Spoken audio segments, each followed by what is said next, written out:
You are listening to Why That's Funny, a podcast that enlightens you on everyday things. Starring Andrew Ginsberg and Captain John. What else you got? You got to talk about April Fool's Day? Well, by the time this podcast comes out, it'll probably be a month from now. But we are recording it on April Fool's Day, and Don't let them know our secrets. oh, sorry. Well, they're gonna have to know, I know. for this story I to make know. any significance. But yeah, April Fool's Day is significant for me because it was first of all it was I had two historic events on April Fool's Day as it pertains to my stand-up career. Yeah. Both of the worst experiences I've ever had in my life doing comedy happened on April Fool's Day. Isn't that crazy? It's fucking insane. Isn't that weird? It is really weird because the story that you're going to tell me, when you told me what day it was, I was like, no. Well, the first time it happened was like, okay, so this was like 2021. I went to Chicago and I did it. I used to have a show every week in the East Village called the Village Idiot. It was really popular. Yeah. It was like completely sold out every week. We had all the big comics in the city on it. Me and my friend Isaac ran it, and we did a show in Chicago, and we produced this big show. We partnered with this brewery, and 80 people showed up and sold all these tickets, and then I went up and just completely just zero bombed for like 20 minutes straight, just flatlined. How does bombing happen? Like, how does it, you do stand up all the time. You're doing the same thing. Now you're going to a new place. You figured it would work because it's been working the entire time. So what happens? You say something, and then no one does anything? Like, no one laughs? Yeah. Well, I've got more skills now than this was like 4 or 5 years ago. Yeah. So when you're first starting out, you bomb more often. I don't bomb that much anymore. But it does still happen though. Like everybody bombs. Like, Yeah. it's Happened last year. Yeah. Like really bad. But well, I mean, when I was younger in stand up, sometimes when years ago, I didn't. If I did now, I have more control over things. I've done millions of shows. Like I've done thousands of shows a year, so I track them. Like last year I did like 600 shows or something like that. Holy shit! Yeah. So, but I've been doing that every year for like 5 years now. So think about how many times I've gone on stage. Like thousands. Yeah, that's fucking crazy. So it's like every time you do that, it's like reps. It's like going to the gym. But like back in the day, I would crush. But I didn't really understand why. I was like, okay, people, but like, and then when you would sometimes you would just bomb, and you have like less control when you're younger in stand up. So when I did that show, I just like, I don't know, I used to get really nervous, so I just got nervous and started You're bombing. just, like, shaking the mic like this. And no, it's just this. like you say things that like always get laughs. And that's kind of how I would describe it. Like, there's a couple things I would say that like I'm like, everybody's gonna laugh at this. They always laugh at this. And then I said them on that Chicago show, and nobody laughed. Oof. And then you're like, ugh. Okay, and then you say something else and no one laughed again, and then you're looking at a room, people just staring at you. So it's like a slump in sports. And then you start to strike fall out. Yeah, it's just like you can't hit anymore. Stand up is just like baseball. It's just like baseball. It is. Probably This is what I tell people because it's like you do like a zillion shows. Yeah. And you want to have a good average, but you're gonna strike out. Like you're gonna bomb. Okay. Yeah. Bad stuff. You like. So I can say I have a pretty good average, but like sometimes something terrible is gonna happen. You're gonna have a bad game. Like it really. That's exactly what it's like. So it's like people will be like, how could you bomb so bad? I thought you're funny. It's like, yeah, but sometimes you just are bad. Like, I don't know. It just happens. So you bombed in Chicago. And then 1 year ago is when I bombed on Kill Tony, which was one of the, which was a pretty. That was rough to watch. Yeah. How do you think it felt for me, dude? How do you think it felt for my life? And like, it sucked because like what you were saying was funny. Nah. No, it was though. Like when I was watching, I was like, yeah, but no one was laughing. Right. So like, I was like, that's called bombing. Yeah. But I've watched that exact thing that you've done in clips. Yeah. And no, it gets laughs. I just bombed on Kill Tony. But was it because you were talking too fast? No, or like, I'll give you the whole story. All right. I'll give you the whole story. Give me the story. All right. Well, and I think our viewers will appreciate this story too, some of them, because I know a lot of people have asked me about it. This is another annoying thing about Kill Tony. Oh, it's yeah. Like, Now everybody needs to know. I was doing a joke about this, actually, after Hogan's funeral. I was like, I'm at my friend's, I was saying this on stage. I was like, I'm at my friend's fucking funeral. People are coming up to me like, yo, Ginsberg. Yo, why did you do so bad on Kill Tony? It's like, yo, now's not the time. I just lost my fucking friend. Yo, what happened? Are you serious? Like, why? I thought you were funny, bro. I thought you were funny. I thought you were doing stand up for real, bro. Are you serious? Like, why? Is it? Yeah, like, did you dedicate your life to this, bro? Why did you fuck up so bad? No, what happens is like every time that was a very substantial shift for me with stand up because that was like it changed everything for me. But basically, like. Okay, here's what happened. Like during that time, it was funny because like everything was that was for the first time in my life when I was doing stand-up. I've been doing it now for a few years. Things were going good. I'm like at a couple clubs in the city. I'm doing it regularly. I'm getting paid spots. I'm like, I'm really gonna be a stand-up comic. Yeah, I was like really feel. That's when you fall the hardest, when you think things are going well. That's when something. Every time, if you have a thought like maybe I can do this, you get destroyed. That's just how it works. So when we think the podcast is gonna be doing good, something terrible will happen. Okay. Yeah. All right. I mean, that's just how I think life is sometimes. Whenever you think you're killing it, you get destroyed. Yeah. But like me and my friend Isaac, every year we used to take a trip together. I was like, let's go to Austin. Austin's the scene. Joe Rogan had opened that Mothership club there. We wanted to go see the comedy scene there. And we were having a really nice trip in Austin, having a lot of fun. We actually, Brian Redband, who's he's on Kill Tony. He's like one of the guys on the panel. We did his club the whole weekend prior to that. And the night before I did Kill Tony, I did his club, which was Sunset Strip ATX. Yeah. Crushed. Had one of the best sets I had there the whole time we were there. Really? Yeah. And Brian, he saw me have a good set, but he didn't say anything while I was getting destroyed on Kill Tony. It's all good. But whatever. So then, okay. But I'm like, I wake up. It was our last day in Austin, and I'm not a fan of Tony Hinchcliffe, honestly. I'm not saying this because of what happened on the show. Yeah, but I'm not. It's not my thing. Yeah, that guy's not really that good anymore. I don't watch Kill Tony. Yeah. So that's also, it is not to make excuses, but this is the story. Is like, I never really watched Kill Tony in the first place. I had never seen an episode of it. Oh. Isaac kept telling me, he was like, you should watch Kill Tony before you go on Kill Tony. That makes sense. He's like, because you need to he's like, you have to get through the interview. He was like, so even if we bomb, like, you got to be able to like make him laugh during the interview. Yeah. Because like, otherwise then he'll really destroy you. And I was like, whatever. I think I watched like one episode. I was like, yeah, I get it. Like, you do a minute and then he makes fun of you. Like, and in my head, I was like, how bad could it be? Because I was like, like worst case scenario, I bomb. And people, like horrible people bomb all the time. Yeah, yeah. And then he just destroys you. I was like, I'll get roasted by Tony Hinchcliffe. He's one of the best roasters alive. Yeah. Like, it'll be funny. It'll be, you know what I mean? And so in my head, I was like, how bad could it be? Okay, I'll get made fun of by Tony Hinchcliffe for 3 minutes if it goes horribly. Like, big deal. It wasn't 3 minutes. But he kept me, one of the longest he's ever kept anybody up there. It was 15 minutes. Just destroy. So I wake up that day. It's our last day in Austin. And I was sick. Now, I tried to say this. I shouldn't have said it on the show because I got nervous. But like, I was sick. I had like 103-degree fever. Holy shit. So I'm sick out of my mind and like, but I'm trying to kind of sludge through it. I'm drinking coffee. And then like, I didn't think there was any chance we'd even get called for Kill Tony because they only pick 3 people. Oh, really? Yeah. You go to a bar across the street from the Mothership. There's like 300 people lined up. It's like a lot party of all these hillbillies just lined up. It's not even just comics, just crazy people who are trying to get on Kill Tony to be like, hey, Tony, like, yeah, this week I fucking, it's just whatever. And so we're like on this line. And I'm like, there's no way we're going to get called. They're only going to pick 2 or 3 people. We're waiting online, and they pick one person. Okay, everybody goes crazy. Then like hours go by, they pick another person, and I'm so sick, I can barely breathe. And it's like we're like right about to close up for the night. Like and like I just you're probably like pumped. Like, all right, they didn't pick me. I feel like shit. We were about to leave. I literally said to Isaac, I was like, "Yo, let's get out of here, bro. We're not gonna get called. They already picked 2 people. Like they gotta be close. We've been here for like 3.5 hours in this bar. Let's just get out of here." And as soon as I said that, this producer walks in and just goes, "Andrew Ginsberg, you're on Kill Tony." And I was like, "Oh my God." And then before, and then it's like, I'm sick. And then before I know it, these producers are bringing me to the Mothership. And then I'm backstage at the Mothership. And I'm just backstage at like Rogan's Club. And like all the people are there, all the celebrities from the show and stuff. And like Cam Patterson comes up to me. He's like, "Yo, man, kill it out there, bro." Blah, blah, blah. Cam Patterson's the best. I love him. He's done my show in the city. So I had met him once before this happened.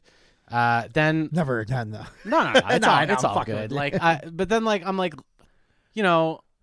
I'm standing behind the curtain. The producers are saying like, you're like, okay, well, like when he calls you, you go out. There's like an X, and just stand on the stage and just tell your jokes. And I'm hearing like the kid before me who was on stage, and like he was horrible. He said like the stupidest shit, and Tony was like, "Wow, you're a great comedian. You do comedy right here in Austin, Texas. Oh, that's amazing. You're gonna be a real star." So I'm like, all right, I'm gonna do fine. Like, this kid's horrible, and I was like feeling myself at that time too. And then, but I was sick and I was nervous, and then, so I go out on stage, and it just like as soon as I went out, it just kind of hit me. I was like, oh my God, I'm on like TV, because it was like it was like a big set, like lights everywhere and stuff like that, and like I'm seeing it was that guy who plays Dr. Phil, Tony, that was and this guy Ian Edwards were my panel, And they say, don't look at them, just look at the crowd. When that's what the producers, until Tony talks to you, like, don't look at him.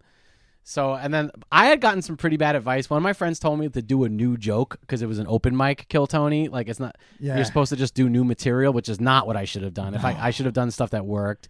So I did a joke that I had written like a month before, and that wasn't really tested yet or anything like that. So I start saying the joke, and it's just flatlining. No, I'm looking out into the mothership. It's like a multi-level room. You know, I'm looking at all these people, and they're all just staring. No one's laughing. And I'm just like, ugh. And I knew I'm like bombing, but I'm like, all right, I'm bombing. And then like, whatever. And then, but like what I didn't see at the time while I'm on is like, you know, I'm bombing, but like Tony's making faces like he hates me while I'm speaking. So like they hate me even more. Like they're watching him. Yeah. And then he blows the whistle or whatever, the horn. And then he's just like then I just realized that I was just like, in a segment, like, for YouTube. Yeah. Like, because he's looking to destroy somebody. This is what makes the show good. Yeah, this is what he wanted. And he hates New York comedians. Yeah. And now I came on, and I told him I've been doing it for like 5 or 6 years, and I just had the worst set you've ever seen in your life. And I'm sick. I'm sick out of my mind. I can barely breathe. And he's like, and all I wanted to do was like get out of there. And so I'm like, okay, like I'm gonna get destroyed now. But he was doing this thing because like I was in the segment of the show where he was like, all right, so he's like, I don't know, something's going on with you. Like, do another joke, do your best joke. Like he kept making me do more jokes, which he never does. I know. So I'm like, I start like another joke, and he's like, you suck. You're the worst comedian. And he says I'm the worst comedian he's ever seen come out of New York City. Like he could not believe how bad I was. Yeah, he couldn't. He was shocked. He just kept like, but I was being set up to be destroyed. Yes, 100%. And like even when I said like, he was like, what's wrong with you? I was like, my allergies are crushing me. I was like, that was like the most truth. I wish I didn't say that, but that was so true. Like I was like, I'm just getting destroyed by allergies. He was like, you fucking Jew. And then like the whole crowd was just I was just watching this whole room full of people just booing me and the mothership. I'm just getting destroyed. And then he kept me up there for so long, just telling me I was the worst comedian in New York City. And then just like that, it's like over. And then I get out, and I remember like I was just like, oh my god, like I think I just ruined my career. Like this, like I was like, I think I ruined my comedy career. I don't know what's gonna happen now. Like when this drops, I'm gonna get like, what is gonna happen? Yeah, like, but people stuck up for you, dude. I was watching the comments. Yeah, like, nah, he's not that bad. I've seen this skit. Like I've seen him do this. Like, he just didn't like. He just got roasted by Kill Tony. Like, he did this fine. Like, I know. My cousin texted me because my cousin follows all your shit, and Joe, he was just like, yo. He's like, I just saw Ginsberg and Kill Tony. Did you watch this? And sends me a link. I'm like, oh my god. He's like, why did he do that? Like, that's not how he does stand up. Like, so annoying. Why was he talking so fast? Like, he was like, what did he do? Like, this isn't how he delivers. I was just sick and then got nervous and then like. Because like if you watch how you did those and then you watch your actual of course clips, your delivery was like. Do you know how hard? Do you know how different it is to be on the stage at the mothership, sick out of your just mind, looking at this with light. a zillion cameras and then a multi-decker room full of balcony dude, I was of sweating in the people last staring podcast. at you. Like you know, it's like that's why I get annoyed when people come up to me and they're like, "Dude, why did you do that on Kill Tony?" It's like, dude, like, are you serious? Yeah, it was the first time I was doing like pretty much like a stand up in fucking multi-leveled fucking. I just bombed. That was probably the most people you've ever done to, right? No, I don't. It wasn't, but like, you don't think so? I don't know how many people the mothership holds. Maybe it holds like 600. 15,000? No, dude, it's like under 1,000. Oh, really? Yeah. But it's still a lot of people. Yeah, it's hundreds of people. Yeah. And the double decker nature of it makes it seem like you're looking at it like a stadium kind of. You're like, oh my god. But like, it's for me, it was more just about the cameras. Like you don't see that in the YouTube show, but it's like big. It's a set. Yeah. Like bright ass lights, a million serious cameras. It's a real ass production. Yeah. It's the #1 show on. You know, and I also didn't realize the reach of Kill Tony. So like, then I got off stage and like, you know. And Isaac was waiting for me, and he was like, "How did it go? How'd it go?" I was like, "Dude, I bombed. Like, I really bombed bad. Like, I was like, he destroyed me. I was like, you think this is gonna be bad?" And he was like, "Yeah." I was like, "How many people watch it?" He's like, "Dude, it's like the #1 show on YouTube." I was like, "Are you serious?" Like, I was like, "Oh man, this is really bad." And I called Ian Fidance. I don't know if you know who he is. Nah. He's a pretty big comedian, and sometimes he's a panelist on Kill Tony. Okay. But I'm friends with him, and I was like, hey, like I just bombed on Kill Tony, like do you think this is gonna be bad? He was like, shit, man. He's like, Tony's so mean, huh? He's like, he's like, you fuck kid. Yeah, he was just like, he's like, it's gonna be rough on the internet for a while, but like you'll get through it, man. Like it's gonna be okay. I got a lot of support from other comedians, like Usama Siddiqui, who was on America's Got Talent. He called me because he got roasted on America's Got Talent. He's like, dude, this happens. Like, just keep going. Like, people were very supportive, especially in New York. Now, dude, did anyone notice you when you were doing stand up? Like, yeah, that's what I people mean. were like, yo, you were the one who killed. Like, all the time. But you crushed it tonight. Like, all the time. Wow, still happens. That's probably cool. No, it's not cool. Like, it's not cool. It was never cool. No, it was like first of all, then there was like so for a few. You're weeks, like infamous though. You're like the I know, one. It was the one that he destroyed the most. Worst on Kill Tony. I know. Like, And I'm not like. I wonder if I typed on YouTube right now, worst Kill Tony. Nah. There's so many bad people. But do you think you'd be number one? No. All right. I've looked at the number. Like I've looked at it. Like, okay. What the worst part about it is like other people were making videos of me bombing. Yeah, but like reaction videos. Like here's Andrew Ginsberg, New York City comedian bombing. Oh, look here how he's really starting to sweat, and that video has like 800,000 views. Yeah, but then those videos were like, why don't you fucking try to do it? Why are you making fun people of were this person? saying, so then leading up to it dropping on the internet, there was like, I just had a knot in my stomach for like weeks. I was like, this thing's gonna come out, I'm gonna just get destroyed. Every single person I've ever met in my entire life is gonna see it. My family's gonna see it. My mom's probably gonna see. I mean, everybody's gonna see it, you know, and they're gonna think I suck because they're like, "Wow, this guy gave up his whole life to do stand up, and he's just getting destroyed by Tony Hinchcliffe," you know. And it's so funny because it's like then it dropped, and then sure enough, yeah, like at first on the internet, I was pleasantly surprised. Like a lot of people were standing up for me in the comments. They were like, people were like, "Fuck Tony, this is totally ridiculous. Like this guy's just like not his style doesn't suit the show," and blah blah blah. So I did get a lot of DMs that people that were like, "Kill yourself! Like you're the piece of shit." Really? Yeah, a lot of people good. like that. I like that. A lot of people were like you should fucking quit. You're horrible. Oh my god. But a lot of people stood up for me, especially on YouTube. YouTube people were much nicer. And then in the comments on the episode, people were all fighting about me. Wow. There was like thousands of people like fighting about me, about like what it was like a whole thing. And then yeah, for like, then I started getting the support from the other comics in the city.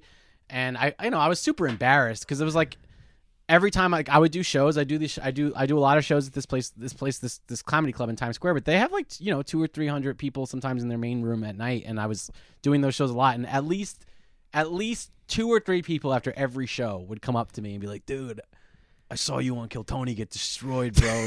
They're like, "You're actually funny though. That's crazy." Like that kept happening for like months. But you gotta like that. You gotta understand that. Like at least these people are being like, "Oh, everything that I saw on the internet was fake because this kid crushed it." No, it wasn't fake. That really happened. I bombed that bad. Like it was real. Like, and Tony was just. That's why I always say there's no shade. I'm not mad at Tony. Will you ever do an April Fool's Day show again? I'm gonna do Kill Tony again. Yeah, but will you do it on April Fool's Day? I don't know. That I don't know. But I'm gonna go. So you know what's funny? I was actually thinking about when you were coming here today, and I was like, "Damn!" I was like, "We're doing this podcast on April Fool's Day." I think that's also what was running through my head during that last episode. I'm like, "This episode's gonna fucking bomb because that curse that runs with you every April Fool's Day." So after I ran through that episode that we did last week, I was like, "I sucked." That entire time, and I was like, I think like it wasn't because of the curse, but then I was thinking about that outside. I'm like, fuck, like it's me, like I ruined everything. No, I wasn't funny. I didn't do anything.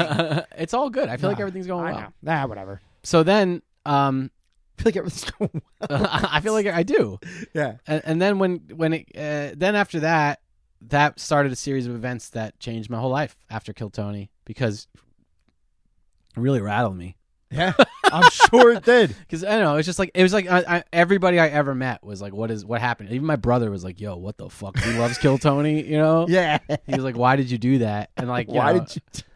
Why are you embarrassing my good name? At Hogan's thing, at his memorial, Vinny came up to me and was like, "Why did you do that on Kill Tony?" Bro? I was like, "Bro, it was like, I don't know, But it wound up being good for me in the end. It caused like I knew it was gonna be good for you. In the end, it was good for me. I was like, dude, this is gonna make you infamously like famous. Well, what also made me want to like keep. Like, you know how hard it was to go back to the city and be like, "Hey, Andrew, like here's your shows this week." Like to go back on stage in front of hundreds of people and just keep doing it. And they it all like, know because they're all there. They're comedy people, so they definitely know what just happened to you. No, dude, the audiences knew. People were coming up to me after every show and being like, "I saw you on Kill Tony get destroyed." It happened all the time. But like, did they say you were good tonight though? Yeah. Or like, yeah, they're like, "You're hilarious." Have you bombed since then?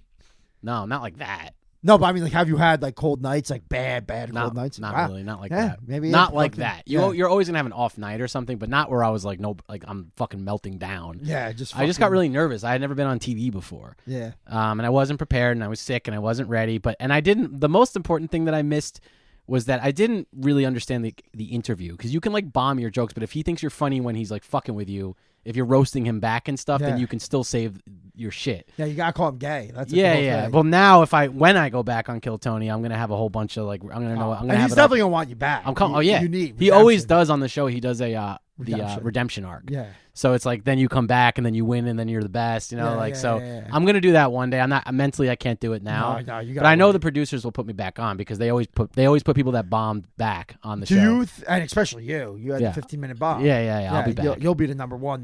Yeah, we. I'm want gonna you. be back though when I'm hoping to go back on that show when I'm a bit more like people have heard of me already as like a stand up, and then I'll go back. Yeah, but that's not fun. That's what I want. I don't know. I want to destroy him. I'm gonna go out for blood. I'm gonna try to roast him. That's like my plan. Just go out, get everything. I'm gonna get some of my. You're gonna have to watch a lot of his shit to get him. No, it's not that hard to get him. Yeah, He says all kinds of weird stuff, and he's that's true. But I don't know. That was like kind of a bummer.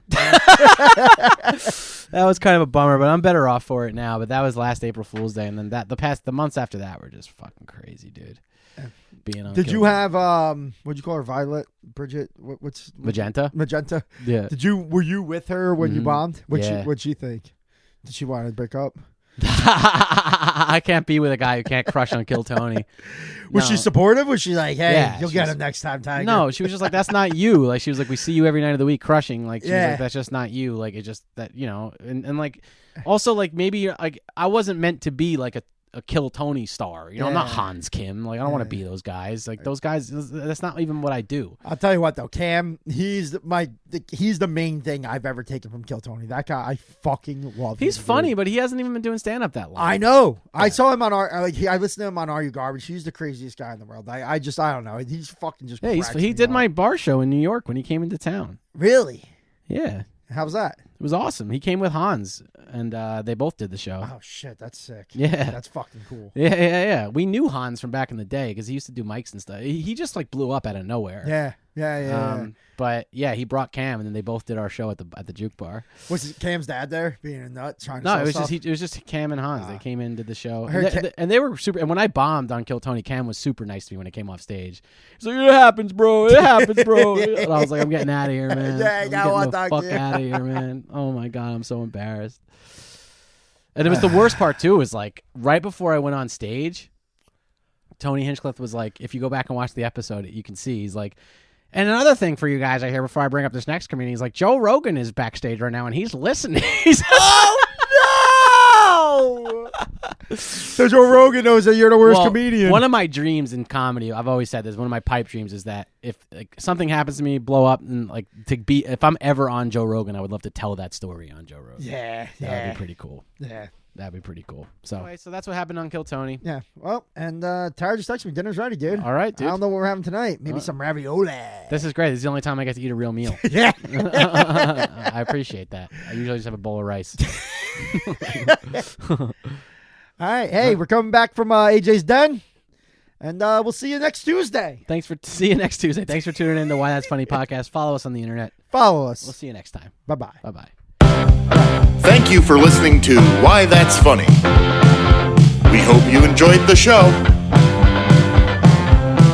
Message us your questions at Why That's Funny Podcast on Instagram. Until next time, so long.